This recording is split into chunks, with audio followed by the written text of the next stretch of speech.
सुमतिभिरनुमेजं शुभ्रकाजं सखाजं सुखमजमनपाजं मुक्त्युपाजं विमाजं नृहजमहममेजं ध्येजमम्नाजगेजं सदजमसदजेजं श्रीसहाजं भजेजम् अभ्रमं भङ्गरहितं अजडं विमलं सदा आनन्दतीर्थमतुलं भजे तापत्रयापहं भवति यदनुभावात्तेडमूकोऽपि वाग्मे जडमतिरपि जन्तुर्जायते प्राज्ञमौलिः सकलवचनचेतो देवता भारती सा मम वचसि निधत्तां सन्निधिं मानसे च मिथ्या सिद्धान्तदुर्ध्वान्तविध्वं सनविचक्षणः जयतीर्थाख्यतरणिर्भासतां नो हृदम्बरे अर्थिकल्पितकल्पोऽयं प्रत्यर्थिगजकेसरी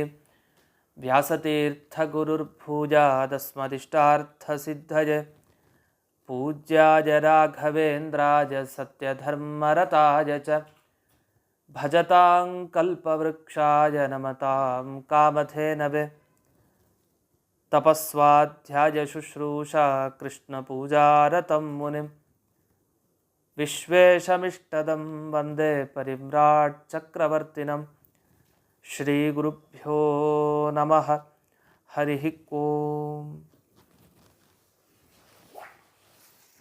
ಪರಮ ಪವಿತ್ರವಾದ ದಿವಸ ಇವತ್ತು. ಶ್ರೀ ರಾಯರಿಗೆ ಪಟ್ಟಾಭಿಷೇಕ ಆದ ದಿವಸ. ಈ ಪಟ್ಟಾಭಿಷೇಕ ಆದ ದಿವಸ ಅಂದರೆ ಏನು ಅಂತ ನಾವು ಮೊದಲಿಗೆ ನೋಡಿ ಸ್ವಲ್ಪ ಆಮೇಲೆ ನಾವು ರಾಘವೇಂದ್ರ ಕವಚಕ್ಕೆ ಹೋಗೋಣ.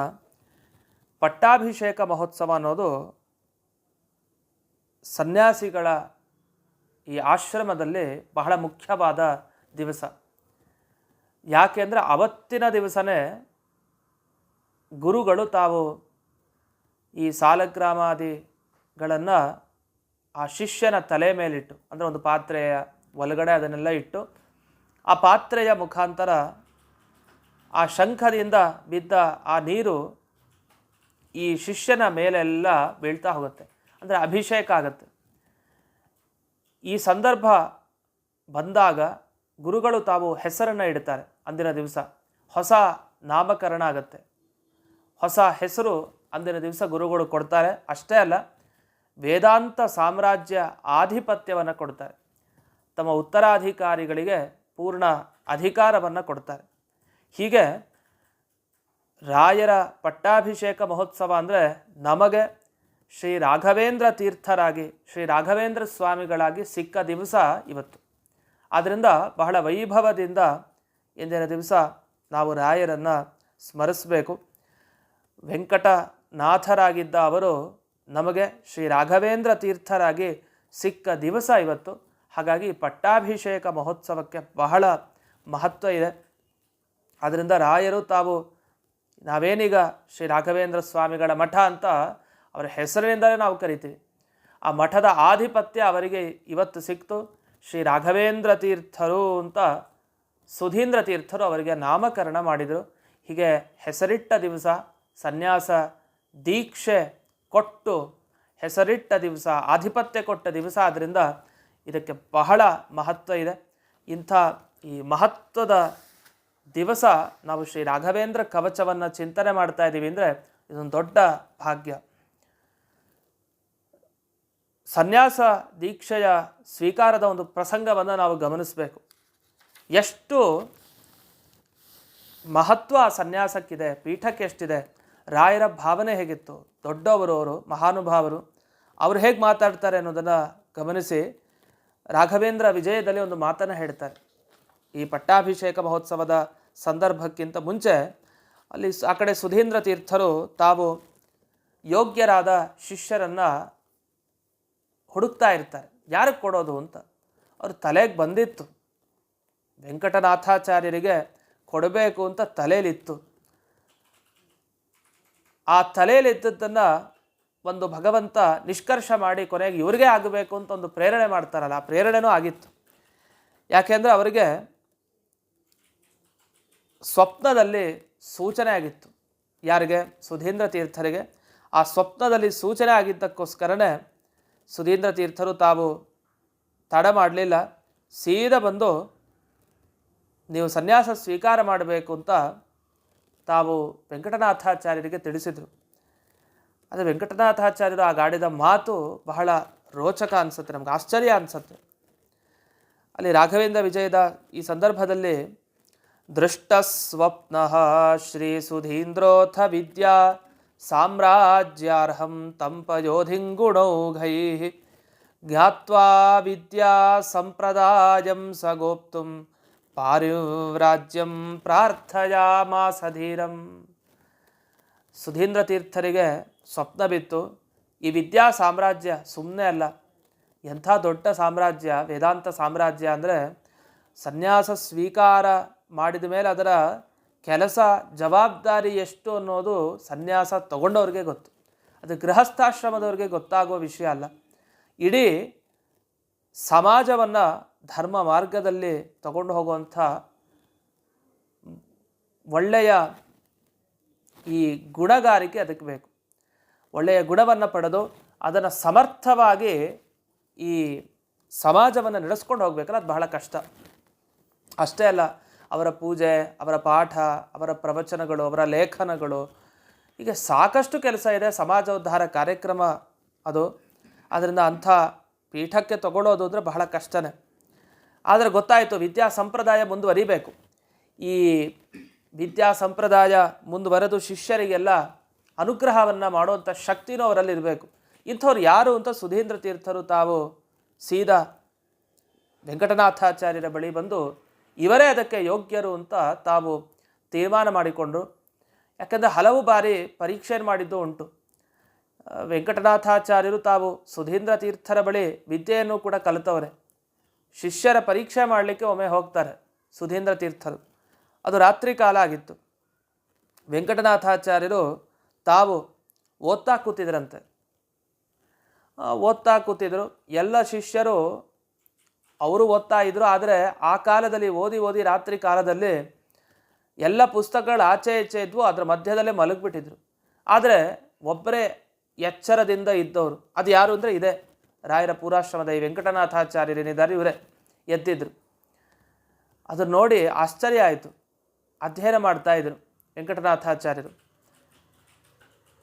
ಅಲ್ಲಿ ಏನು ಬರಿತಾ ಇದ್ರು ಅಂದರೆ, ಅವರು ನೋಡ್ತಾರೆ, ಹೋಗಿ ಗಮನಿಸ್ತಾರೆ, ಸುಧೀಂದ್ರ ತೀರ್ಥರು ಒಂದು ಗ್ರಂಥಕ್ಕೆ ಟಿಪ್ಪಣಿ ಬರಿತಾ ಇರ್ತಾರೆ. ಆಗಲೇ ಓದೋ ಕಾಲದಲ್ಲೇ ಒಂದು ಟಿಪ್ಪಣಿ, ಕಾಮೆಂಟ್ರಿ ಬರೀತಾರೆ ಅಂದರೆ ಲೆಕ್ಕ ಹಾಕೊಳ್ಳಿ ಅವರ ಪಾಂಡಿತ್ಯ ಎಷ್ಟು. ಇನ್ನು ಮುಂದೆ ಇನ್ನೊಮ್ಮೆ ಇದೇ ಥರ ಘಟನೆ ಆಗುತ್ತೆ. ಹೋಗ್ತಾರೆ, ಹೋಗಿ ನೋಡಿದರೆ ಇವರು ವೆಂಕಟನಾಥಾಚಾರ್ಯರು ಅಂದಿನ ದಿವಸ ಪುಸ್ತಕ ಮುಂದಕ್ಕಿದೆ, ಅದರ ಹಾಗೆ ಧ್ಯಾನಾವಸ್ಥೆಯಲ್ಲಿ ಹಾಗೆ ಕಣ್ಣು ಮುಚ್ಚಿ ಹಾಗೆ ಕೂತ್ಕೊಂಡಲ್ಲೇ ಹಾಗೆ ಅವರು ನಿದ್ರೆಗೆ ಜಾರಿದ್ದಾರೆ. ಅಷ್ಟು ಮುಳುಗಿ ಮುಳುಗಿ ಮುಳುಗಿ ಹಾಗೆ ಆ ಧ್ಯಾನದಂತೆ ಅಲ್ಲಿ ಕೂತಿದ್ದಾರೆ. ಬಂದು ಆ ಪ್ರತಿಯನ್ನು ಎತ್ಕೊಳ್ತಾರೆ. ಆಶ್ಚರ್ಯ, ಮಾರನೇ ದಿವಸ ಇವರೇನು ಪಾಠ ಹೇಳಬೇಕಾಗಿತ್ತು ಅದಕ್ಕೆ ಇವರು ಆಗಲೇ ಟಿಪ್ಪಣಿ ಬರಿತಾ ಇದ್ದಾರೆ. ಅಂದರೆ ಪಾಠ ಇನ್ನೂ ಕೇಳಿಲ್ಲ, ಮಾರನೇ ದಿವಸ ಇನ್ನೂ ಕೇಳಬೇಕಾಗಿದೆ. ನಾಳೆ ಗುರುಗಳು ಏನು ಪಾಠ ಹೇಳ್ತಾರೆ ಅದಕ್ಕೆ ಯಾವ ರೀತಿ ಟಿಪ್ಪಣಿ ಏನೋ ಬರ್ಕೊಳ್ಬೇಕು ಅಂತ ಮುಂಚೆನೇ ಅದಕ್ಕೆ ವಿವರಣೆಯನ್ನು ಬರ್ಕೊಂಡಿದ್ದಾರೆ. ಇದೆಲ್ಲ ಜನರಿಗೆ, ವಿದ್ಯಾರ್ಥಿಗಳಿಗೆ ಅನುಕೂಲ ಆಗೋ ದೃಷ್ಟಿಯಲ್ಲೇ ಅವರು ಮಾಡಿದ್ದು. ಅವರ ಪರಿಮಳ ಟಿಪ್ಪಣಿ ಪ್ರತಿಯೊಂದು ಆಗ್ಬೋದು, ರಾಯರ ಅನನ್ಯ ಕೊಡುಗೆ ಅದು. ಅವರು ಕೇಳ್ತಾರೆ ನೀವು ತಗೊಳ್ಳಿ ಅಂತ. ಆಗ ಮುಂದುವರಿಸ್ತಾರೆ ಇಲ್ಲಿ, ಕ್ವಾಹಂ ನ್ಯಾಸ ಕುತ್ರವಾ ವೇದ ವಿದ್ಯಾ ಸಾಮ್ರಾಜ್ಯಂ ತೇ ಕ್ವಾಪಿ ವಿದ್ಯಾಹಮಾರ್ಯ. ಸನ್ಯಾಸ ಎಲ್ಲಿ, ವೇದ ವಿದ್ಯಾ ಸಾಮ್ರಾಜ್ಯ ಎಲ್ಲಿ, ನಾನೆಲ್ಲಿ ಅಂತ ಹೇಳ್ತಾರೆ. ಇದು ರಾಯರು ತಾವು ಪೂರಾಶ್ರಮದಲ್ಲಿ ಹೇಳಿದ ಮಾತು. ಅವರು ಹೇಳಿದ್ರೆ ಹೀಗೆ, ಬೇರೆಯವ್ರ ಕಥೆ ಏನು. ಅವ್ರು ಹೇಳ್ತಾರೆ ಇದು ಹೇಗಾಯಿತು ಅಂದರೆ, ಸನ್ಯಾಸ ಹೊತ್ತುಕೊಳ್ಳೋದು ಸಮುದ್ರ ದಾಟಲಿಕ್ಕೆ ಅಂತ ಒಬ್ಬ ಹೋಗ್ತಾನೆ. ದಾಟಬೇಕು ಅಂತ ಆದರೆ ಈಜ್ಕೊಂಡು ಹೋಗ್ಲಿಕ್ಕಾಗತ್ತಾ? ಈಜ್ಕೊಳ್ತಾ ಹೋದರೆ ದಾಟ್ಲಿಕ್ಕಾತ ಆಗಲ್ಲ. ಅದರಲ್ಲೂ ಬೇರೆ ಈಜೋ ವ್ಯಕ್ತಿ ತಾನು ತನ್ನ ಬೆನ್ನ ಮೇಲೆ ಚೆನ್ನಾಗಿ ಭಾರ ಹೊತ್ಕೊಳ್ತಾನಂತೆ. ಹೊತ್ಕೊಂಡು ಈಜ್ಕೊಂಡು ಹೋಗೋದು, ಸಮುದ್ರ ದಾಟಬೇಕು. ಇದು ಆಗತ್ತಾ? ಈ ಮಾತು ಎಷ್ಟು ಅಸಂಭಾವಿತನೋ, ಇದರಲ್ಲಿ ಯಾವ ವಿವೇಕಿನೂ ಕೂಡ ಈ ವಿಷಯದಲ್ಲಿ ಪ್ರಯತ್ನ ಪಡಲ್ಲ. ಒಬ್ಬ ಬುದ್ಧಿವಂತ ಆದರೆ ಖಂಡಿತ ಈ ಕೆಲಸ ಆಗಲ್ಲ ಅಂತ ಬಿಟ್ಬಿಡ್ತಾನೆ. ಆದ್ದರಿಂದ ನಾನು ಈ ಸನ್ಯಾಸ ಭಾರ ಹೊತ್ಕೊಳ್ಳೋದು ಅಂದರೆ ಆ ಥರ ಆಗುತ್ತೆ, ಭಾರ ಹೊತ್ಕೊಂಡು ಸಮುದ್ರ ಈಜೋ ಥರ ಆಗುತ್ತೆ ಅಂತ, ಅದು ನಂಗೆ ಬೇಡ ಅಂತಾರೆ. ಆಗ ಒಂದು ಮಾತನ್ನು ಹೇಳ್ತಾರೆ ಸುಧೀಂದ್ರ ತೀರ್ಥರು. ಅದೇ ಸಮುದ್ರದಲ್ಲಿ ನಾವು ಪ್ರಯಾಣವನ್ನು ಮಾಡ್ತೀವಿ, ಶಿಪ್ಪಿನ ಮುಖಾಂತರ ಪ್ರಯಾಣ, ದೋಣಿಗಳ ಮುಖಾಂತರ. ಅದು ದೊಡ್ಡದ್ದೇ ಆಗಬೇಕು ಅಂತೂ ಸಮುದ್ರವನ್ನು ದಾಟಿಸುವಂತಹ ಒಂದು ದೋಣಿಯ ರೀತಿ ಒಂದು ದೊಡ್ಡ ದೋಣಿ ಆಗಬಹುದು, ನೌಕೆ ಏನಿದೆ ಅದು ಸಿಕ್ಕಿದ್ರೆ ಸಾಕಲ್ಲ, ನಿಧಾನಕ್ಕೆ ಹೋಗ್ಬೋದು, ಒಟ್ಟು ದಾಟ್ಬೋದಲ್ಲ ಒಂದು ದಿವಸ. ಹಾಗಾಗಿ ನೀವು ಯೋಚಿಸ್ಬೇಡಿ, ನಾವೇ ಇದ್ದರೆ ನಿಮಗೆ ಯಾಕೆ ಹೆದರಿಕೆ ಅಂತಾರೆ ಸುಧೀಂದ್ರ ತೀರ್ಥರು. ಯಾಕಂದರೆ ಭಾರ ಎಷ್ಟು ಹೊತ್ಕೊಂಡ್ರು ಆ ನಾವೇನು ಮುಳುಗಲ್ಲ, ಭಾರ ಹೊರಲಿಕ್ಕೆ ಇರೋದು, ಏನು ತೊಂದರೆ ಇಲ್ಲ ಅಂತ. ಅದಕ್ಕೆ ನೀವು ಪ್ರಶ್ನಿಸಬೇಡಿ, ಅವರೇ ವೆಂಕಟನಾಥಾಚಾರ್ಯ ಹೇಳಿಬಿಡ್ತಾರೆ. ಯಾಕೆಂದರೆ ನಿಮ್ಮ ಹತ್ರ ಬೇಕಾದಷ್ಟು ಈ ದೋಣಿಗಳ ರೀತಿಯಲ್ಲಿದೆ, ಸನ್ಯಾಸ ಭಾರ ಸಮುದ್ರ ಏನಿದೆ ಅದನ್ನು ನೀವು ದಾಟ್ಕೊಂಡು ಹೋಗ್ಬೋದು, ತೊಂದರೆ ಆಗಲ್ಲ ಅಂತ. ಅದು ಎಂಥ ನಾವೇ ಇವ್ರ ಹತ್ರ ಇದೆ ಅಂದರೆ ಹಾಗೆ ಹೇಳ್ತಾರವರು, ನಿಮ್ಮ ಹತ್ರ ಭಗವನ್ ನಿಷ್ಠೆ ಇದೆ, ದೇವರ ಮೇಲೆ ಅತಿಯಾದ ನಿಷ್ಠೆ ನಿಮಗೆ, ಅಷ್ಟೇ ಅಲ್ಲ ಸಂಯಮ ಇದೆ, ನಿಮ್ಮ ಇಂದ್ರಿಯಗಳ ಹತೋಟಿ ಚೆನ್ನಾಗಿದೆ, ಇಂದ್ರಿಯ ನಿಗ್ರಹವನ್ನು ಸಂಪಾದನೆ ಮಾಡಿದರೆ ವಿವೇಕ ಇದೆ, ಯಾವುದನ್ನು ಮಾಡಬೇಕು ಯಾವುದನ್ನು ಮಾಡಬಾರ್ದು ಅಂತ ಚೆನ್ನಾಗಿ ತಿಳುವಳಿಕೆ ಇದೆ, ಔದಾರ್ಯ ಮುಖ್ಯವಾಗಿ ಭಕ್ತರ ಬಂದೆ ಅನುಗ್ರಹ ಮಾಡಬೇಕು ಅನ್ನೋ ಒಂದು ದೃಷ್ಟಿ ಇರತ್ತಲ್ಲ ಮನಸ್ಸಿನಲ್ಲಿ, ಕಷ್ಟದವರಿಗೆ ಸಹಾಯ ಮಾಡಬೇಕು, ತುಂಬ ಬಡತನ ಇದ್ದವ್ರಿಗೆ ದುಡ್ಡನ್ನು ಕೊಟ್ಟು ಸಹಾಯ ಮಾಡಬೇಕು, ಇನ್ನು ಯಾವುದೇ ರೀತಿ ಕಷ್ಟ ಇದ್ದರೂ ಔದಾರ್ಯ ತೋರಿಸ್ಬೇಕಲ್ಲ, ಅಂಥ ಔದಾರ್ಯ ತೋರಿಸುವಂಥ ಗುಣ ಅದು ನಿಮ್ಮಲ್ಲಿದೆ. ಇಷ್ಟೆಲ್ಲ ಗುಣಗಳನ್ನು ನಾವೇ ದೋಣಿಯನ್ನು ಇಟ್ಕೊಂಡು ನಿಮಗೆ ಯಾವ ತೊಂದರೆ, ಇದೆಲ್ಲ ಒಂದೊಂದು ನಾವೇ, ಏನು ತೊಂದರೆ ಇಲ್ಲ. ಅಷ್ಟೇ ಅಲ್ಲ, ಈ ನಾವೆಗಳಿಗಿಂತೆಲ್ಲ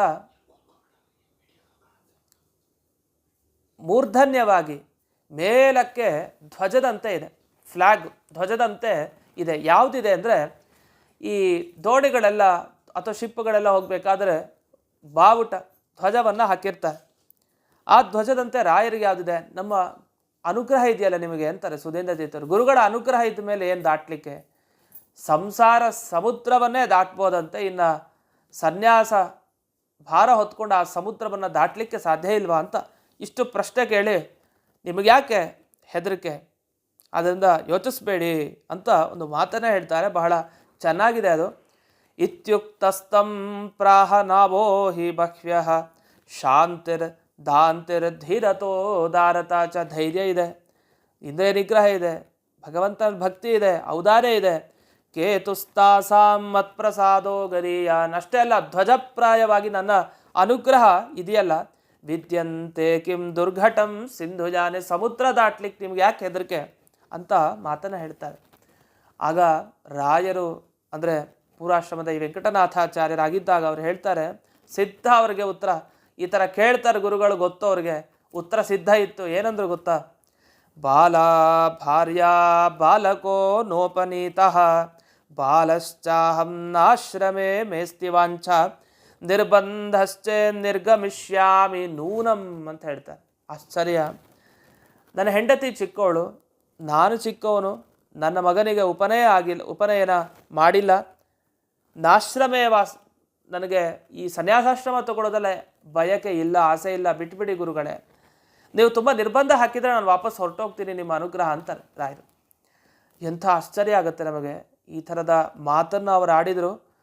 ಮುಂದಕ್ಕೆ ಒಂದು ವೇಳೆ ಅವರಿಗೆ ಪಟ್ಟಾಭಿಷೇಕ ಮಹೋತ್ಸವ ಆಗದೇ ಇದ್ದರೆ, ಗುರುಗಳು ಅಲ್ಲಿ ಶಂಖದಿಂದ ಜಲದಿಂದ ಈ ಅಭಿಷೇಕವನ್ನು ಭಗವಂತನಿಗೆ ಮಾಡ್ತಾ ಅಭಿಷೇಕ ನೀರನ್ನು ಹಾಕಿ ಇವರು ರಾಘವೇಂದ್ರ ತೀರ್ಥರು ಅಂತ ನಾಮಕರಣ ಮಾಡಿ ಈ ಸಾಮ್ರಾಜ್ಯಕ್ಕೆ ದಯಪಾಲಿಸದೇ ಇದ್ದಿದ್ರೆ ಸುಧೀಂದ್ರ ತೀರ್ಥರು, ನಮಗೆ ಇಂದಿನ ದಿವಸ ಶ್ರೀ ರಾಘವೇಂದ್ರ ಸ್ವಾಮಿಗಳು ಸಿಗ್ತಾ ಇರಲಿಲ್ಲ, ರಾಘವೇಂದ್ರ ಸ್ವಾಮಿಗಳಾಗಿ. ಅದರಿಂದ ಸುಧೀಂದ್ರ ತೀರ್ಥರನ್ನು ಅವಶ್ಯವಾಗಿ ಸ್ಮರಿಸ್ಕೊಬೇಕು ಈ ಪಟ್ಟಾಭಿಷೇಕ ಮಹೋತ್ಸವದ ಈ ಸಂದರ್ಭದಲ್ಲಿ. ಅವರೇ ತಾನೇ ಅನುಗ್ರಹಿಸಿ ರಾಯರನ್ನು ಕಳಿಸಿದ್ದು. ಆಮೇಲೆ ಅನೇಕ ಉಪದೇಶಗಳನ್ನು ಅಲ್ಲಿ ಕೊಡ್ತಾರೆ. ಇದು ಸಂಸಾರದಲ್ಲಿ ಈ ರೀತಿಯ ಒಂದು ವ್ಯಾಮೋಹ ಇರಬಾರ್ದು ಅಂತ ವೆಂಕಟನಾಥಾಚಾರ್ಯರಿಗೆ. ವಸ್ತುತಃ ಅಂಥ ಯೋಗ್ಯತೆ ಅವರದು, ಆದರೆ ಪೋಷಣೆ ಮಾಡಬೇಕು, ಕುಟುಂಬದ ಪೋಷಣೆನ ಮಾಡದೆ ನಾನು ಹೇಗೆ ತಗೊಳ್ಳಿ ಎನ್ನುವ ಒಂದು ಭಾವ ಅಲ್ಲಿತ್ತಷ್ಟೇ ಹೊರತು ವ್ಯಾಮೋಹ ಅಲ್ಲಿ ಇರಲಿಲ್ಲ. ಅನೇಕ ಉಪದೇಶಗಳನ್ನು ಇಲ್ಲಿ ರಾಘವೇಂದ್ರ ವಿಜಯದಲ್ಲಿ ತಿಳಿಸ್ತಾ ಹೋಗ್ತಾರೆ. ಈ ಉಪದೇಶವನ್ನು ನಾವು ಗಮನಿಸಿದಾಗ ಒಬ್ಬ ಕುಟುಂಬ ಪೋಷಣೆಯನ್ನು ಮಾಡುವಂಥ ವ್ಯಕ್ತಿ, ಒಬ್ಬ ಗೃಹಸ್ಥ ಹೇಗಿರಬೇಕು ಅನ್ನೋ ಅಂಶವನ್ನು ಇಲ್ಲಿ ಚೆನ್ನಾಗಿ ತಿಳಿಸಿದ್ದಾರೆ. ಇಷ್ಟಾದ ಮೇಲೆ ಹಾಗೆ ಏನು ಹೇಳಲಿಕ್ಕೆ ಆಗಲ್ಲ, ವೆಂಕಟನಾಥಾಚಾರ್ಯಗೆ ಗುರುಗಳು ಹೇಳಿದ್ದಾರೆ. ಹಾಗೆ ಯೋಚಿಸ್ತಾ ಯೋಚಿಸ್ತಾ ತಾವು ವಾಪಸ್ಸು ಮನೆಗೆ ಹಾಗೇ ಬಂದು ನಂತರ ನಮಗೆ ಗೊತ್ತೇ ಇದೆ, ಅವರಿಗೆ ವಿದ್ಯಾ ಲಕ್ಷ್ಮಿಯ ಸಾಕ್ಷಾತ್ಕಾರ ಆಯಿತು. ಅಂದರೆ ಸಾಕ್ಷಾತ್ ಸರಸ್ವತಿನೇ ಬಂದು ಅನುಗ್ರಹಿಸಿದ್ದಿದೆ. ಸರಸ್ವತಿ ಬಂದು ಹೇಳೋದಿದೆ, ನಾನು ತಾಯಿ, ನಿನಗೆ ತಾಯಿಯ ರಕ್ಷಣೆ ಮಾಡೋದು ಮಕ್ಕಳ ಕರ್ತವ್ಯ. ಹಿಂದೆ ಅನೇಕ ಮಹನೀಯರು ರಕ್ಷಣೆ ಮಾಡಿದ್ದಾರೆ ನನ್ನನ್ನು. ನೀನು ಸನ್ಯಾಸವನ್ನು ಸ್ವೀಕಾರ ಮಾಡದೇ ಇದ್ದರೆ ನನ್ನ ರಕ್ಷಣೆ ಯಾರು ಮಾಡ್ತಾರಪ್ಪ ಅಂತ ವೆಂಕಟನಾಥಾಚಾರ್ಯರಿಗೆ ಕನಸಿನಲ್ಲಿ ಬಂದು ತಾವು ವಿದ್ಯಾದೇವಿ ಸಾಕ್ಷಾತ್ ತಾನು ಹೇಳ್ತಾಳೆ. ಸರಸ್ವತೀ ದೇವಿ, ಅದನ್ನು ಭಾರತೀ ದೇವಿ ಅಂತಲೂ ವರ್ಣಿಸೋದಿದೆ. ಅಂತೂ ವಿದ್ಯಾ ಅಭಿಮಾನಿನಿಯಾದ ದೇವತೆ ಯಾರಿದ್ದಾಳೆ ಅವಳು ಬಂದಿದ್ದಾಳೆ ಅಂತ. ಅದು ಯಾಕೆ ಅನ್ನೋದಕ್ಕೂ ಒಂದು ಕಾರಣವನ್ನು ಅವಳೇ ಕೊಡ್ತಾಳೆ ವಿದ್ಯಾದೇವಿ. ನೀನು ಕೇಳ್ಬೋದು ಪ್ರಶ್ನೆಯನ್ನು, ಗೃಹಸ್ಥನಾಗಿದ್ದೆ ನಾನು ಸರಸ್ವತಿ ಸೇವೆ, ವಿದ್ಯಾ ಸೇವೆಯನ್ನು ಮಾಡ್ತೀನಿ, ವಿದ್ಯಾ ಪ್ರಚಾರವನ್ನು ಮಾಡ್ತೀನಿ, ಅನೇಕ ಶಿಷ್ಯರಿಗೆ ಪಾಠ ಹೇಳ್ತೀನಿ ಅಂತ ಕೇಳ್ಬೋದು. ಆದರೆ ಒಂದು ಇದೆಯಂತೆ, ಏನಂದರೆ ಪೂರ್ಣ ಪ್ರಮಾಣದಲ್ಲಿ ವಿದ್ಯಾದೇವಿ ಇರೋದು ಅಂತ ಅಂದರೆ ಅದು ಶ್ರೀ ರಾಮಚಂದ್ರನ ಪೂಜೆಯನ್ನು ಯಾರು ಮಾಡ್ತಾರೆ ಸನ್ಯಾಸಿಗಳು, ಪೀಠಾಧಿಪತಿಗಳು, ಅವರಲ್ಲಿ ಪೂರ್ಣ ವಿದ್ಯಾದೇವಿಯ ಸನ್ನಿಧಾನ ಅಂತೆ. ಸರಸ್ವತಿ ನಲಿತಾ ಇರ್ತಾಳಂತೆ ಅಂಥ ಸನ್ಯಾಸಿಗಳಲ್ಲಿ. ಅವರು ತಾವು ಸತ್ಸಂಪ್ರದಾಯ, ವಿದ್ಯಾ ಸಂಪ್ರದಾಯವನ್ನು ಎಷ್ಟು ಬೆಳೆಸ್ಬೋದೋ ಅಷ್ಟು ಅವರಿಗೆ ಶಕ್ತಿಯನ್ನು ದೇವರು ಕೊಟ್ಟಿರ್ತಾನೆ. ಸರಸ್ವತಿಗೆ ಅಲ್ಲೇ ಪೂರ್ಣ ಆವಾಸ ಸ್ಥಾನ ಅಂತೆ, ಅಲ್ಲಿರ್ತಾಳೆ. ಅದಕ್ಕೊಂದು ಮಾತನ್ನು ಇಲ್ಲಿ ಹೇಳ್ತಾರೆ, ಶ್ರೀರಾಮಾರ್ಚ ಪೂಜ್ಯತೆ ಯೇನ ತಸ್ಮಿನ್ ವಾಸಂ ಯನ್ಮೇ ಕಲ್ಪಯತ್ ವ್ಯಾಸದೇವ. ವೇದವ್ಯಾಸರು ಒಂದು ನನಗೆ ಆವಾಸ ಸ್ಥಾನ ಕಲ್ಪನೆ ಮಾಡಿದ್ದಾರೆ. ನೀನು ಯಾರು ಕರ್ಮಂದಿಯಿಂದರಿದ್ದಾರೋ, ಯತಿಶ್ರೇಷ್ಠರಿದ್ದಾರೋ, ಶ್ರೀರಾಮನ ಅರ್ಚನೆ ಮಾಡೋರು, ಅವರಲ್ಲಿ ನೀನು ಪೂರ್ಣವಾಗಿ ಇರಬೇಕು, ವಾಸ ಮಾಡಿಕೊಂಡು ಅಲ್ಲೇ ನಿನಗೆ ಪೂರ್ಣತೆ ಸಿಗೋದು ಅಂತ. ಹಾಗಾಗಿ ನೀವು ಸನ್ಯಾಸ ಸ್ವೀಕಾರ ಮಾಡಿದ್ರೆ ತಾನೆ, ಅದು ನೀವು ಸನ್ಯಾಸ ಸ್ವೀಕಾರ ಮಾಡಬೇಕು ಅಂತ ಸಾಕ್ಷಾತ್ ವಿದ್ಯಾಭಿಮಾನಿನಿಯಾದ ದೇವಿ ತಾನು ಬಂದು ತಿಳಿಸ್ತಾಳೆ. ಆಮೇಲೆ ನಂತರ ಸನ್ಯಾಸ ದೀಕ್ಷೆಯ ದಿವಸ ಬಂದೇ ಬಂತು. ಇಂದಿನ ದಿವಸ ವಿಶೇಷವಾಗಿ ಶ್ರೀ ರಾಘವೇಂದ್ರ ತೀರ್ಥ ಅಂತ ಅವರಿಗೆ ನಾಮವನ್ನು ಕೊಡ್ತಾರೆ ಈ ಸುಧೀಂದ್ರ ತೀರ್ಥರು. ಆಗ ಒಂದು ಮಾತನ್ನು ಹೇಳ್ತಾರೆ, ಶ್ರೀ ಸುರೇಂದ್ರ ವದಯಂ ತಪಸ್ಯಯ ಶ್ರೀಜಯೀಂದ್ರ ಇವ ಕೀರ್ತಿ ಸಂಪದ ವಿಶ್ರುತೋಹಮಿವ ವಾದ ಸಂಗರೆ ರಾಘವೇಂದ್ರ ಯತಿರಾಟ್ ಸುಮೇಧತಾಂ ಅಂತ ಹೇಳ್ತಾರೆ. ಅಲ್ಲಿ ಸುಮೇಧತಾಂ ಸಮೇಧತಾಂ ಅಂತ ಎರಡು ಪಾಠ ನಮಗೆ ಸಿಗತ್ತೆ. ಅಲ್ಲಿ ಸಮೇಧತಾಂ ಅನ್ನೋದನ್ನು ನಾವು ಇಟ್ಟುಕೊಂಡು ಅರ್ಥೈಸ್ಕೊಳ್ಬೇಕು. ಚೆನ್ನಾಗಿ ಅಭಿವೃದ್ಧಿ ಆಗಲಿ ರಾಘವೇಂದ್ರ ಯತಿರಾಟ್ ಅಂತ ಹೇಳಿ ಆಶೀರ್ವಾದ ಮಾಡ್ತಾರೆ. ಅದು ಹೇಗೆ ಅಂದರೆ ಸುರೇಂದ್ರ ತೀರ್ಥರಂತೆ ತಪಸ್ಸು ಇವರಿಗೆ ಸಿದ್ಧಿಸಲಿ, ತಪಸ್ಸಿನಲ್ಲಿ ಹಾಗೆ ಮೆರೀಲಿ, ವಿಜಯೀಂದ್ರ ತೀರ್ಥರ ಥರ ಕೀರ್ತಿಯಲ್ಲಿ ಬೆಳಗಲಿ, ಬೆಳೆಯಲಿ ಅಂತ ಹೇಳಿ ಆಶೀರ್ವಾದ ಮಾಡಿ ವಿಶ್ರುತೋಹಮಿವ ವಾದಸಂಗರೆ, ಹಾಗೆ ಅಹಂ ವಾದಸಂಗರೇವ ವಿಶ್ರುತಃ, ನಾನು ಹೇಗೆ ಈ ವಾಕ್ಯಾರ್ಥ ಪಾಠವನ್ನು ಪಡೆದಿದ್ದೇನೋ ಹಾಗೆ ಇವರು ತಾವು ಈ ವಾಕ್ಯಾರ್ಥ ಕೋವಿದರಾಗಿ ಅಭಿವೃದ್ಧಿ ಆಗಲಿ ಅಂತ. ಅಂದರೆ ಪೂರ್ಣ ಗುರುಗಳ ಅನುಗ್ರಹ, ಸುರೇಂದ್ರ ತೀರ್ಥರ ಅನುಗ್ರಹ ಆಗಲಿ, ವಿಜಯೇಂದ್ರ ತೀರ್ಥರ ಅನುಗ್ರಹ ಆಗಲಿ, ಹಾಗೆ ನನ್ನ ಅನುಗ್ರಹವೂ ಆಗಲಿ ಅಂತ ಹೀಗೆ ಸುರೇಂದ್ರ ತೀರ್ಥರು ತಾವು ಒಂದಿನ ದಿವಸ ಆಶೀರ್ವಾದ ಮಾಡಿದ್ದಿದೆ. ಹೀಗೆ ರಾಘವೇಂದ್ರ ತೀರ್ಥರಾಗಿ ಬರ್ತಾರೆ. ನಾವು ಆ ರಾಘವೇಂದ್ರ ತೀರ್ಥರ ಈ ಪಟ್ಟಾಭಿಷೇಕ ಯಾವ ಸ್ಥಳದಲ್ಲಾಯಿತು ಅಂಥ ಸ್ಥಳವನ್ನು ಇಂದಿಗೂ ಕೂಡ ನಾವು ನೋಡಬಹುದು. ಅದು ತಂಜಾವೂರಿನ ಹತ್ತಿರ, ಒಂದು 5 ಕಿಲೋಮೀಟರ್ ಹತ್ತಿರ ಇರುವಂಥ ಸ್ಥಳ. ಅಲ್ಲೂ ಮೃತ್ತಿಕಾ ವೃಂದಾವನ ಇದೆ ರಾಯರದು. ಅವರೇ ತಾವು ರಾಜನಿಗೆ ಸ್ವಪ್ನದಲ್ಲಿ ಬಂದು ತಾವೇ ಸೂಚನೆ ಕೊಡ್ತಾರೆ. ವಿಜಯರಾಘವ ನಾಯಕ ಅಂತ ಅವನು. ವಿಜಯರಾಘವ ನಾಯಕನಿಗೆ ಚಿಂತೆ ಇರಲಿಲ್ಲ. ರಾಯರು ಒಂದಿಷ್ಟು ವರ್ಷಗಳ ಕಾಲ ಅಲ್ಲಿದ್ದರು, 12 ವರ್ಷಗಳ ಕಾಲ ಅಲ್ಲಿದ್ದರು. ಆಗ ಅವನಿಗೆ ಚಿಂತೆ ಇರಲಿಲ್ಲ. ಆದರೆ ಯಾವತ್ತು ರಾಯರು ಹೊರಟರು ಆ ಪ್ರದೇಶದಿಂದ, ಅಂದಿನಿಂದ ಶುರುವಾಯಿತು ಪ್ರಜೆಗಳಿಗೆ ತೊಂದರೆಗಳು, ನಾನಾ ರೀತಿ ಕಷ್ಟ ಆಗೋಯ್ತು. ಅವನಿಗೆ ರಾಜ್ಯಭಾರ ಮಾಡಲಿಕ್ಕೆ ಕಷ್ಟ ಆಗೋಯ್ತು. ಅವರ ಹತ್ರ ಪ್ರಾರ್ಥನೆ ಮಾಡ್ದಾನು, ಅವನು ಹೋಗುವಂಥ ಸಮಯದಲ್ಲಿ ನೀವು ಹೋಗಬೇಡ್ರಿ ಅಂತ. ಆದರೆ ಅನಿವಾರ್ಯ ಸಂಚಾರ ಮಾಡಬೇಕಾಯಿತು. ಎಲ್ಲ ಕಡೆ ಭಕ್ತರಿಗೆ ಅನುಗ್ರಹ ಮಾಡಬೇಕು, ರಾಯರಾಗಿ ತಾವು ಮುಂದಕ್ಕೆ ಎಲ್ಲ ಕಡೆ ಪ್ರಯಾಣ ಮಾಡಿದವರವರು. ಅಲ್ಲಿ ಆ ಜಾಗ ಏನಿದೆಯಲ್ಲ, ಆ ಜಾಗದಲ್ಲಿ ಪಟ್ಟಾಭಿಷೇಕ ಮಹೋತ್ಸವ ಆಗಿದ್ದದು ಜಾಗ. ಅಲ್ಲಿ 12 ವರ್ಷಗಳ ಕಾಲ ತಪಸ್ಸನ್ನು ಕೂಡ ಅವರು ಆಚರಿಸಿರ್ತಾರೆ ರಾಯರು ಆ ಸ್ಥಳದಲ್ಲಿ, ತಂಜಾವೂರಿನ ಹತ್ತಿರದ ಆ ಸ್ಥಳದಲ್ಲಿ. ನಂತರ ಅವರು ಮಂತ್ರಾಲಯದಲ್ಲಿ ವೃಂದಾವನ ಪ್ರವೇಶಕ್ಕೆ ಅಂತ ಯಾವಾಗ ಸಜ್ಜಾಗ್ತಾರೆ, ಆಗಲೂ ಕೂಡ ಇವನು ಅನೇಕ ರೀತಿ ಪ್ರಾರ್ಥನೆ ಮಾಡಿದರೂ ಆಗಲೂ ಬರಲ್ಲ. ವೃಂದಾವನ ಒಳಗಡೆ ಅವರು ಸೇರಿಕೊಳ್ತಾರೆ, ವೃಂದಾವನಸ್ಥರಾಗ್ತಾರೆ. ಅಂದರೆ ವೃಂದಾವನಸ್ಥರಿಂದ ವೃಂದಾವನಕ್ಕೆ ಹೋಗಿ ಒಳಗಡೆ ಅವರು ಸಜೀವವಾಗಿ ಹಾಗೆ ಇರ್ತಾರೆ. ಎಲ್ಲ ವೃಂದಾವನ ಎಲ್ಲ ನಿರ್ಮಾಣ ಆಯಿತು. ಆಮೇಲೆ ಆ ರಾಜನ ಕನಸಿನಲ್ಲಿ ಬರ್ತಾರಂತೆ, ಬಂದು ಹೇಳ್ತಾರೆ, ನೋಡು ನಾನು ಒಂದು ಕಡೆ ಸೂಚನೆ ಕೊಡ್ತೀನಿ, ಆ ಸೂಚನೆ ಪ್ರಕಾರ ಆ ಸ್ಥಳ ಅದು ಪಟ್ಟಾಭಿಷೇಕ ಆದ ಸ್ಥಳ ಅಂತೆ, ಅಷ್ಟು ಪವಿತ್ರ ಸ್ಥಳ, ಅಲ್ಲಿ ವೃಂದಾವನವನ್ನು ನಿರ್ಮಿಸು ಅಂತ ಹೇಳ್ತಾರಂತೆ. ಅದಕ್ಕೆ ಹೇಗೆ ಸೂಚನೆ? ನಾನು ಸರ್ಪ ರೂಪದಲ್ಲಿ ಬರ್ತೀನಿ ಅಂತ.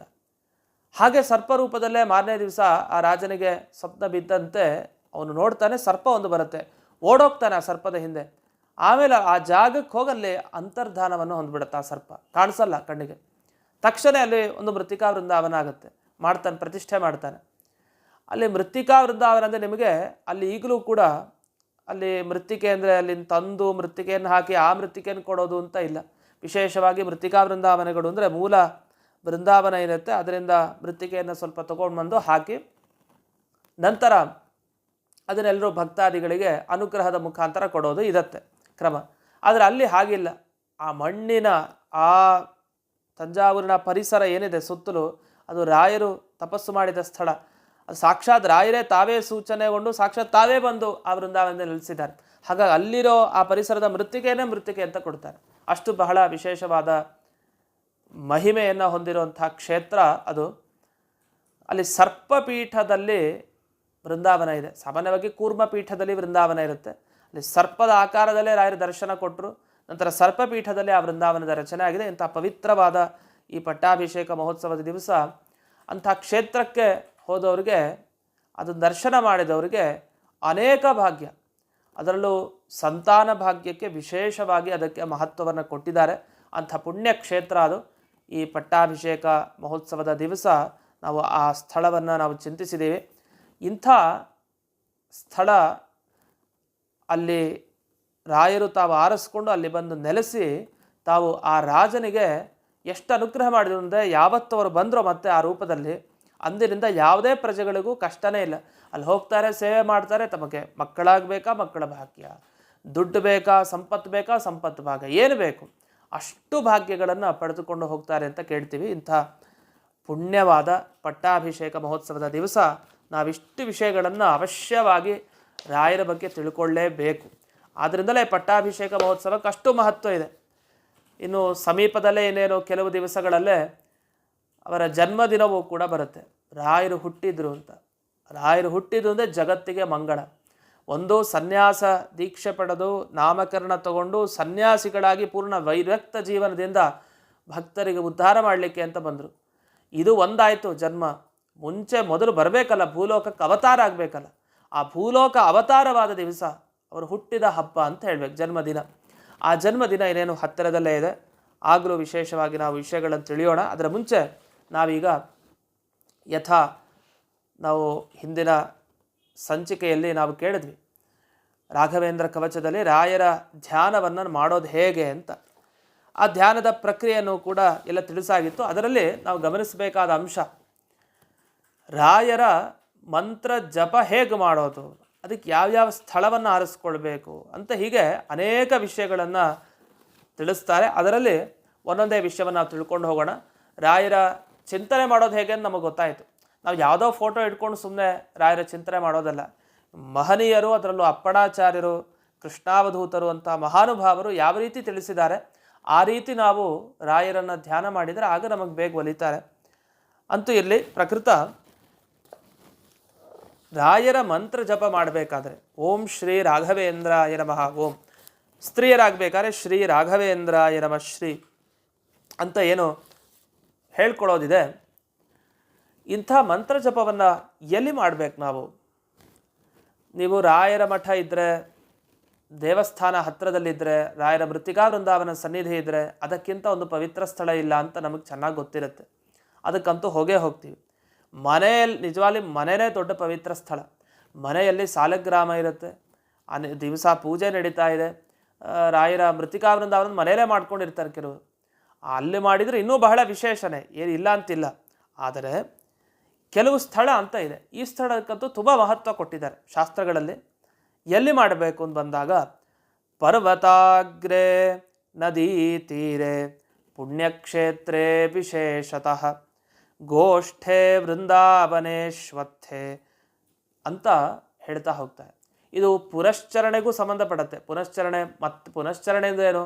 ಪುನಃ ಪುನಃ ರಾಘವೇಂದ್ರ ಮಂತ್ರ ಜಪವನ್ನು ಮಾಡ್ತಾ ಇರೋದು. ಮಂತ್ರ ಜಪ ಎಷ್ಟು ಬಾರಿ ಈ ಕಡೆ ಅಪ್ಪಣಾಚಾರ್ಯ ಮಾಡಿದ ಸ್ತೋತ್ರ ಹೇಳ್ಕೊಳ್ಳೋದು, ಮಂತ್ರ ಜಪ ಮಾಡೋದು, ಅದೊಂದು ನಮ್ಮ ತಲೆಯಲ್ಲಿರಬೇಕು. ನೀವು ರಾಘವೇಂದ್ರ ಕವಚ ಆಗಲಿ ಅಥವಾ ಅಪ್ಪಣಾಚಾರ್ಯ ಮಾಡಿದ ರಾಘವೇಂದ್ರ ಕವಚನೇ ನಿಜ, ಕೃಷ್ಣಾವಧೂತರ ರಾಘವೇಂದ್ರ ತಂತ್ರನೇ ಆಗಲಿ, ಯಾವುದೇ ಆಗಲಿ, ಮೊದಲು ಅಪ್ಪಣಾಚಾರ್ಯ ಮಾಡಿದ ಆ ಸ್ತೋತ್ರ ಯಾವುದು? ಶ್ರೀ ಪೂರ್ಣಬೋಧ.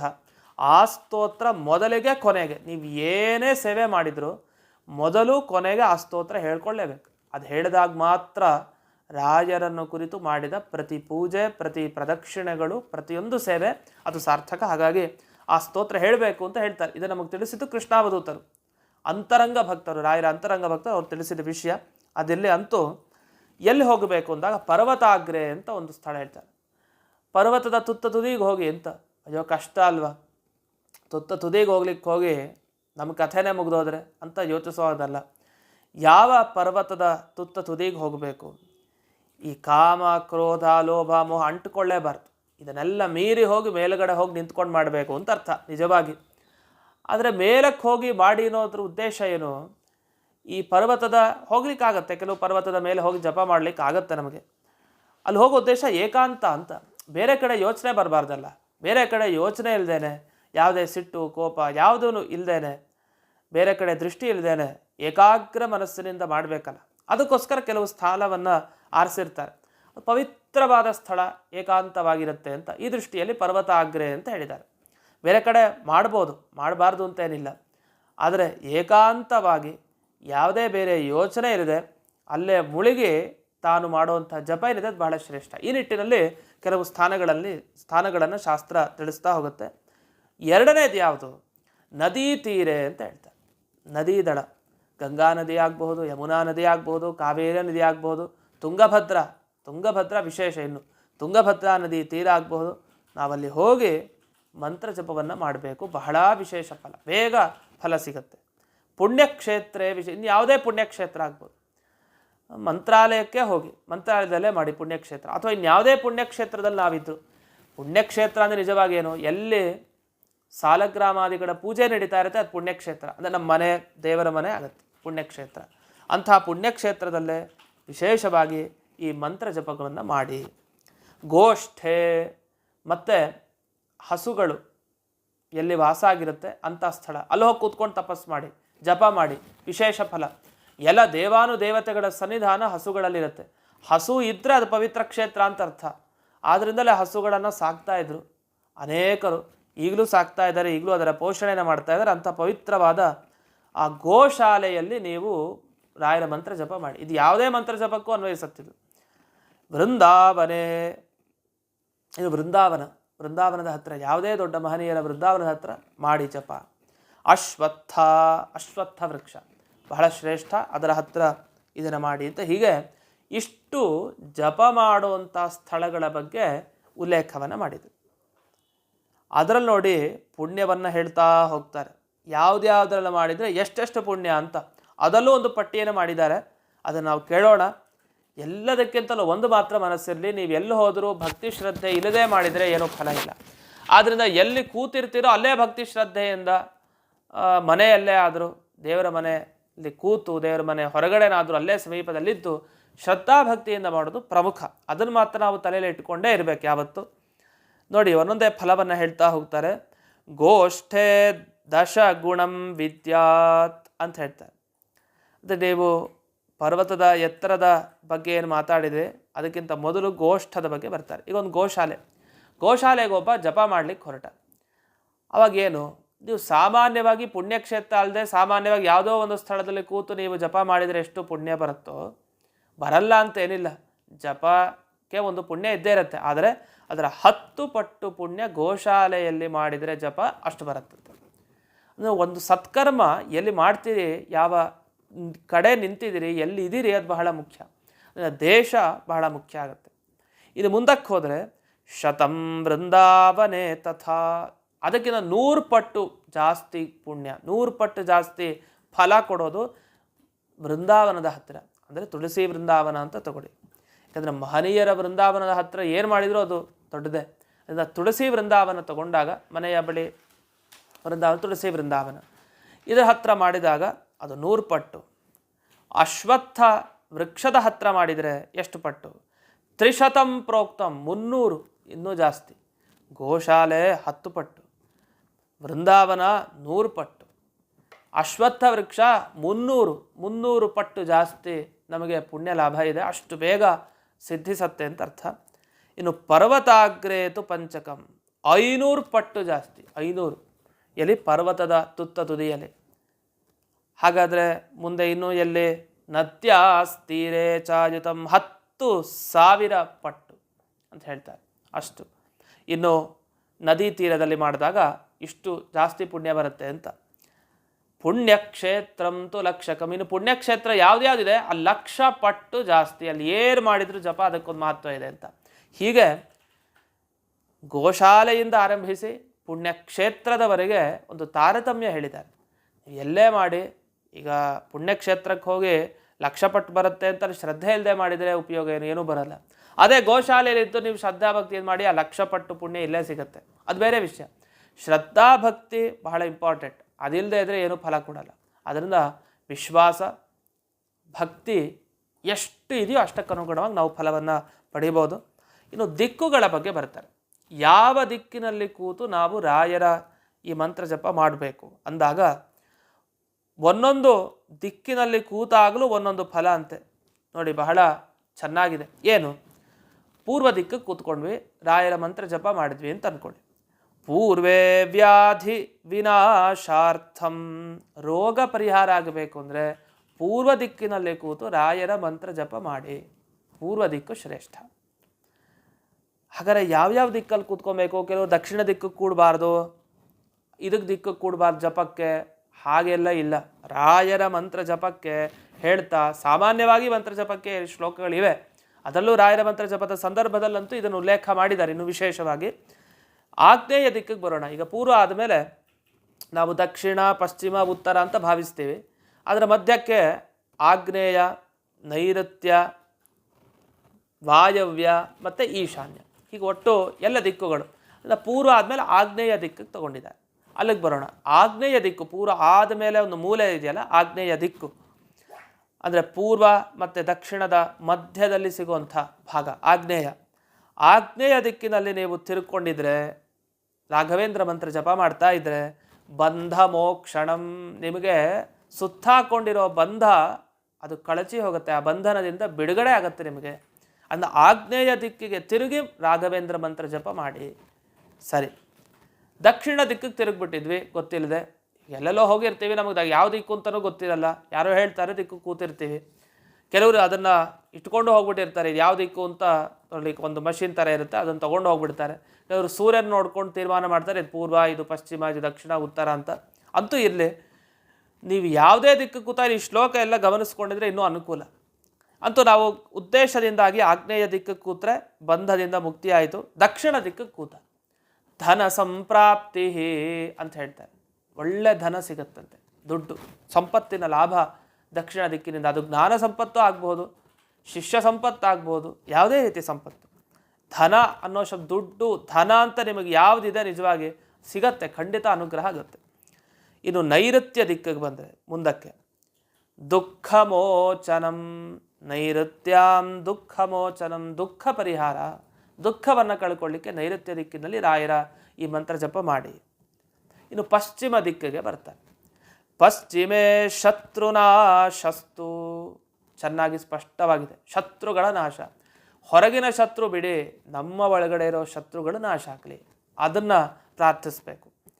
ಆದ್ದರಿಂದ ಪಶ್ಚಿಮ ದಿಕ್ಕಿಗೆ ಕೂತರೂ ಒಂದು ಫಲ ವಿಶೇಷ ಇದ್ದೇ ಇದೆ.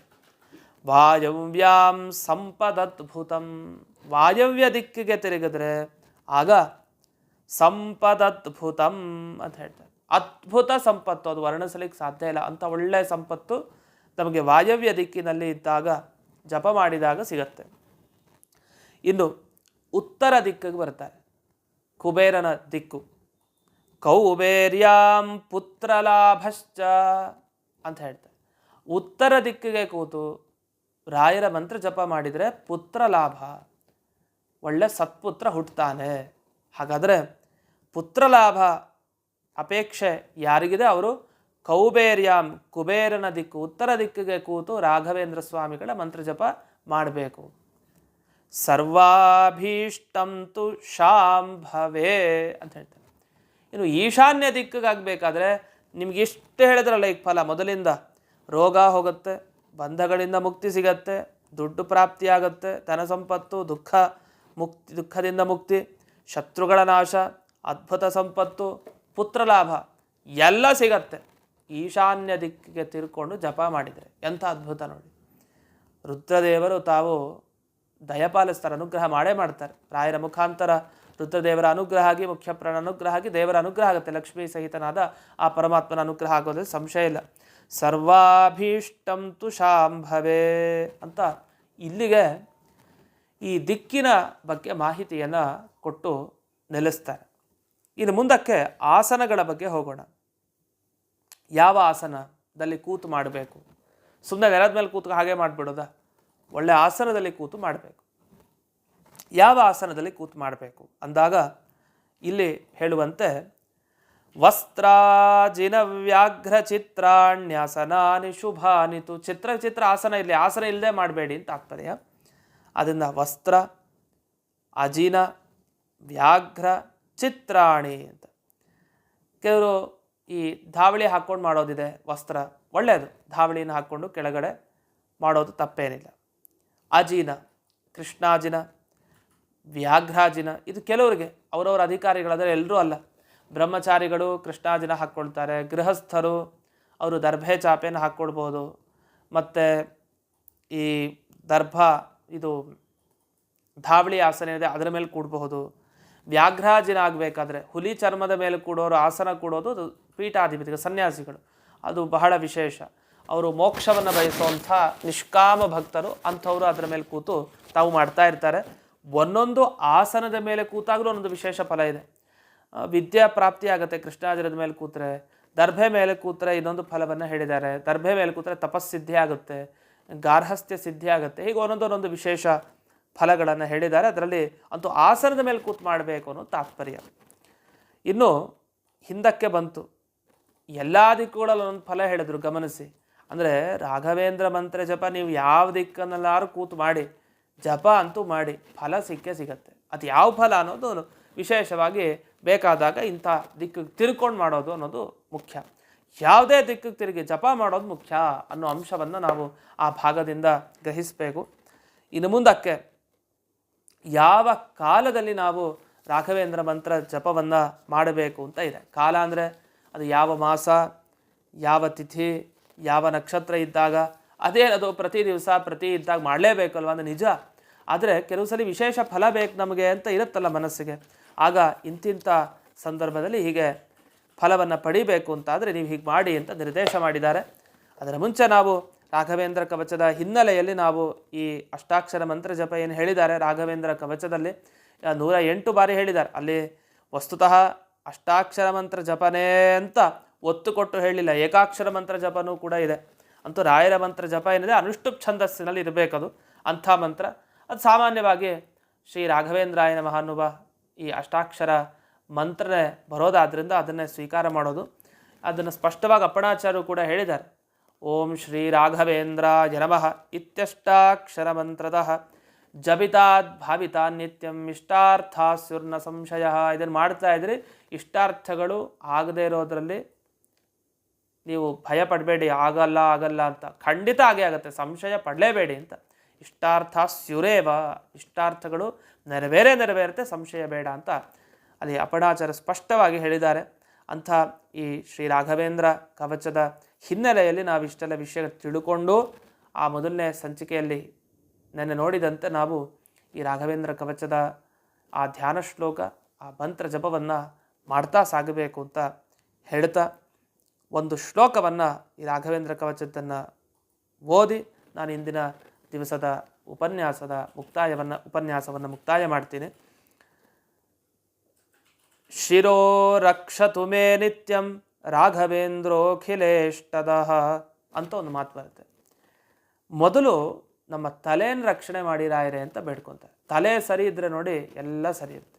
ಶಿರೋ ರಕ್ಷತು ಮೇ ನಿತ್ಯಂ, ಪ್ರತಿ ದಿವಸ ನನ್ನ ತಲೆಯನ್ನು ರಕ್ಷಣೆ ಮಾಡಿ. ರಾಘವೇಂದ್ರೋಖಿಲೇಷ್ಟದಃ, ಯಾಕೆ ಎಲ್ಲ ಇಷ್ಟಗಳನ್ನು ನೆರವೇರಿಸೋರು ಶ್ರೀ ರಾಘವೇಂದ್ರ ಸ್ವಾಮಿಗಳು. ಅವರು ನಮ್ಮ ತಲೆಯನ್ನು ಕಾಪಾಡಲಿ. ಪ್ರತಿಯೊಂದು ಅಂಗಾಂಗಗಳ ಪ್ರಾರ್ಥನೆಯನ್ನು ಮುಂದೆ ಮಾಡ್ತಾರೆ. ಅಂಗಾಂಗಗಳಲ್ಲಿದ್ದು ರಾಯರು ನಮ್ಮ ಅಂಗಾಂಗಗಳನ್ನು ರಕ್ಷಣೆ ಮಾಡಲಿ ಅಂತ ರಕ್ಷಾ ಕವಚವನ್ನು ಈ ರಾಘವೇಂದ್ರ ಕವಚದ ಪ್ರಣೇತೃಗಳಾದ ಅಪ್ಪಣಾಚಾರ್ಯರು ಪ್ರಾರ್ಥನೆ ಮಾಡ್ತಾ ಹೋಗ್ತಾರೆ. ಸುಂದರವಾದ ವಿಷಯಗಳು ಇನ್ನು ಮುಂದಕ್ಕೆ ಇದೆ. ಆ ವಿಷಯಗಳು ಏನೇನು, ನಾವು ಯಾವ ರೀತಿ ಆ ಜಪವನ್ನು ಅಳವಡಿಸ್ಕೊಳ್ಬೇಕು, ಇನ್ನೂ ಯಾವುದಾದ್ರು ಕ್ರಮಗಳಿದೆಯಾ ಅನ್ನೋ ವಿಷಯಗಳೆಲ್ಲ ಇದೆ. ಇದರ ಜೊತೆಗೆ ಸೇರಿಸ್ಕೊಂಡು ನಾವು ಈ ರಾಘವೇಂದ್ರ ಕವಚವನ್ನು ಪಾರಾಯಣ ಮಾಡಿದರೆ, ಪ್ರತಿನಿತ್ಯ ಅನುಸಂಧಾನ ಮಾಡಿದರೆ ರಾಯರ ವಿಶೇಷವಾದ ಕೃಪೆಗೆ ನಾವೆಲ್ಲರೂ ಪಾತ್ರರಾಗಬಹುದು. ಇಂತಹ ಪಟ್ಟಾಭಿಷೇಕ ಮಹೋತ್ಸವದ ಈ ದಿವಸ ನಮಗೆ ಜೀವನದಲ್ಲಿ ಒಳ್ಳೆ ಅಭಿಷೇಕ ಆಗಲಿ. ಪಟ್ಟಾಭಿಷೇಕ ನಮಗೇನಾಗಬೇಕು, ನಾವು ಹೊಸ ವ್ಯಕ್ತಿತ್ವವನ್ನು ತಾಳಬೇಕು. ಹಳೆಯ ವ್ಯಕ್ತಿತ್ವ, ಕೆಟ್ಟ ವ್ಯಕ್ತಿತ್ವ ಕಳ್ಕೊಂಡು ಹೊಸ ವ್ಯಕ್ತಿಗಳಾಗಬೇಕು. ನಮಗೂ ಅಭಿಷೇಕ ಆಗಬೇಕು. ಏನು ಅಭಿಷೇಕ? ಅಭೀಷ್ಟಗಳ ಅಭಿಷೇಕ. ಕಷ್ಟಗಳಿರುತ್ತೆ, ಕಷ್ಟಗಳ ಪರಿಹಾರ ಆಗಿ ಒಳ್ಳೆ ವೃಷ್ಟಿ, ಅಭಿಷೇಕ, ನೀರು, ಜಲಸೇಕ ನಮ್ಮ ಮೇಲೆ ಆಗಬೇಕು. ದಡ ಸುರಿಬೇಕು ಅಭೀಷ್ಟಗಳು ನಮ್ಮ ಮನೆಗಳಲ್ಲಿ.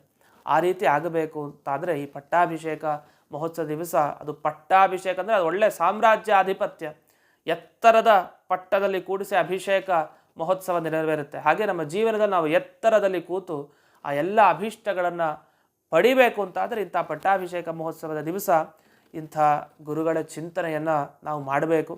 ಅಂಥ ಗುರುರಾಯರು ವಿಶೇಷವಾಗಿ ಇಂದಿನ ದಿವಸ ಶ್ರೋತೃವೃಂದಕ್ಕೆ ನಿಮ್ಮೆಲ್ಲರಿಗೂ ಕೂಡ ವಿಶೇಷವಾಗಿ ಎಲ್ಲ ಅಭೀಷ್ಟಾರ್ಥಗಳನ್ನು ರಾಯರು ಶೀಘ್ರವಾಗಿ ಕರುಣಿಸಲಿ ಅಂತ ಪ್ರಾರ್ಥಿಸಿ, ನನಗೂ ಕೂಡ ಶ್ರೀ ರಾಯರು ಶೀಘ್ರವಾಗಿ ಅನುಗ್ರಹಿಸಲಿ ಅಂತ ಈ ಸಂದರ್ಭದಲ್ಲಿ ಪ್ರಾರ್ಥನೆಯನ್ನು ಮಾಡ್ತಾ ಇಂದಿನ ಈ ಉಪನ್ಯಾಸವನ್ನು ಅಸ್ಮದ್ ಗುರುವಂತರ್ಗತ ವ್ಯಾಸತೀರ್ಥ ಗುರುವಂತರ್ಗತ ಭಾರತೀರಮಣ ಮುಖ್ಯ ಪ್ರಾಣಾಂತರ್ಗತ ಶ್ರೀಮನ್ ಮೂಲ ಗೋಪಾಲಕೃಷ್ಣನಿಗೆ ಅರ್ಪಣೆ ಮಾಡ್ತೇನೆ.